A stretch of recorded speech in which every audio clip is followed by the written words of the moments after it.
Hey guys, I am Vanilla Daze here for the Bronies for Chaos, and this is the one, the only Mr. Price. Hi there. It's Mr. Andy Price. You work for the IDW comic. I do. You do the cover art. I do the cover art. I do the interior art. I write. That is awesome. So what exactly does it necessarily take to be able to do all of those things? A lot of cocaine, a lot of caffeine, and a couple of pencils. So no. With comic books, it's all an assembly line process.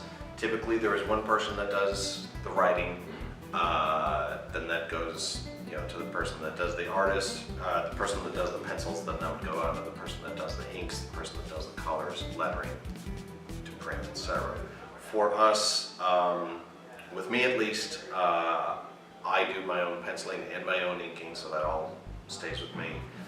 If it's cover, I'm doing the color work myself, either traditionally with paints and markers or whatever, occasionally digital,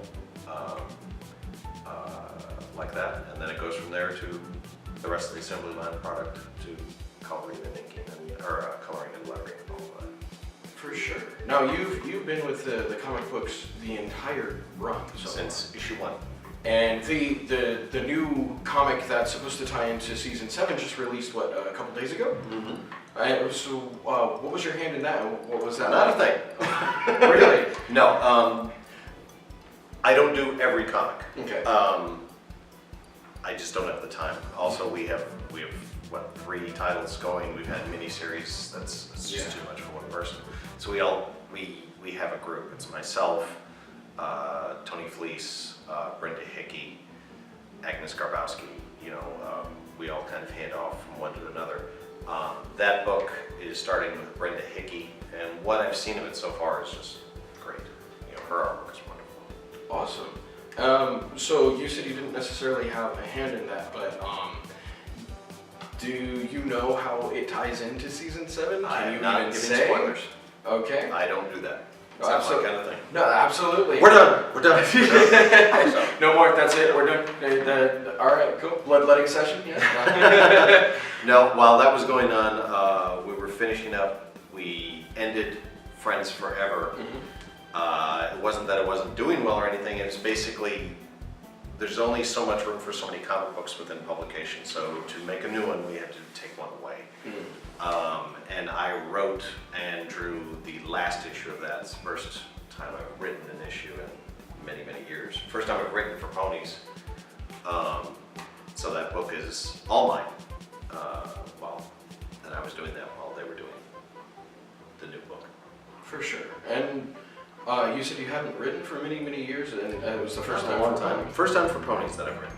Yeah. And how was that? It was an experience.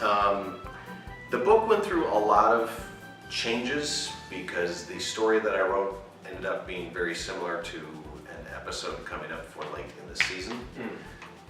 So there had to be a lot of last minute changes so that they weren't, kind of copying each other, that you weren't seeing the same thing. Yeah, there's some similarities. And so it went through a lot of changes. It wasn't the typical writing run for a comic book writer.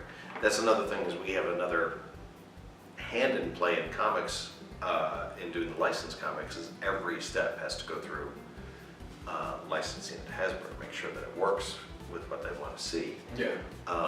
If you're doing Batman or Superman or whatever like that, you don't have that hand. Yeah. So there's another stage in our assembly line. Yeah. Well, with Batman and Superman and Spider-Man and Punisher, there's so many different reiterations of everything. It almost kind of doesn't really matter as long as you stay with the lore. To a degree, yeah. But Hasbro likes to keep it, canon with itself, canon with the show, different from the show? Hasbro's attitude has always been, the show comes first, of course. And as far as they are concerned, they consider the comics kind of episodes between episodes. Okay. And as far as they are concerned, they are canon until they say they are not. So the And comics, that's how we've always run. so the comics are actually canon, and Hasbro says they are. I hate that word. Yeah. I hate getting into this.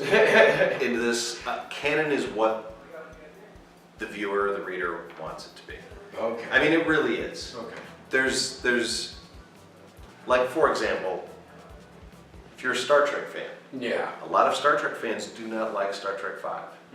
Gene Roddenberry said, that's not part of my story. But other fans say, it's on film, therefore it is. Yeah. So it's all up to the individual as to how they want to take it. But if you want to go by the letter of the law,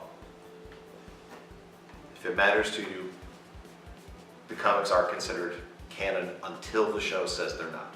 So if the show is to do something that contradicted what we said in an issue, then the show is of course going to supersede it. It's going to take place. Interesting. So- So, ladies and gentlemen, you heard that here. That's right. All your headcanons If about it matters. the show and the comics, gone. Just obliterated right there. And so the show comes first in canonity, then Yes. the comic books, and if the show... The chapter books by Julian Barrow Yes. are considered the same thing. You know, they are considered canon part of it until until the says show. otherwise. The show will always come first. Okay. So if something is said on the show, Luna doesn't like coffee.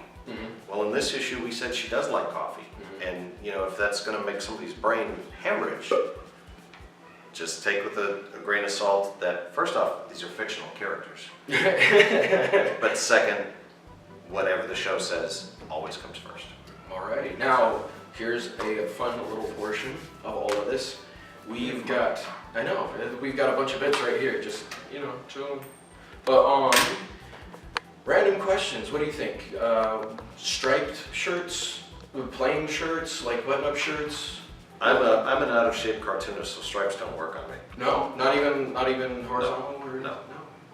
I'm a t-shirt and jeans kind of guy. Okay. So, well, I know the 2 years ago, or the last time we came here to BABSCon, what's his name? Larson. Larson was saying black is slimming.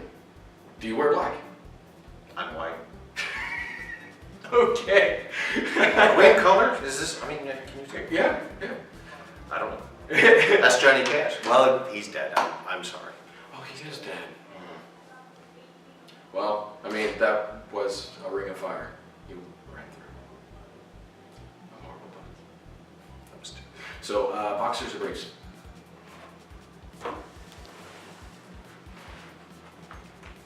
You don't have to answer. We asked everybody. We asked Emily Larson this. We asked what's a Haber? We asked him that. We also asked, I believe Peter knew. Like we asked everybody, boxers or briefs. Is Peter new boxers or briefs? I think he went with thong and a dress. Now that's slimming. Oh, dude. That's tasteful without being gaudy. Oh yeah.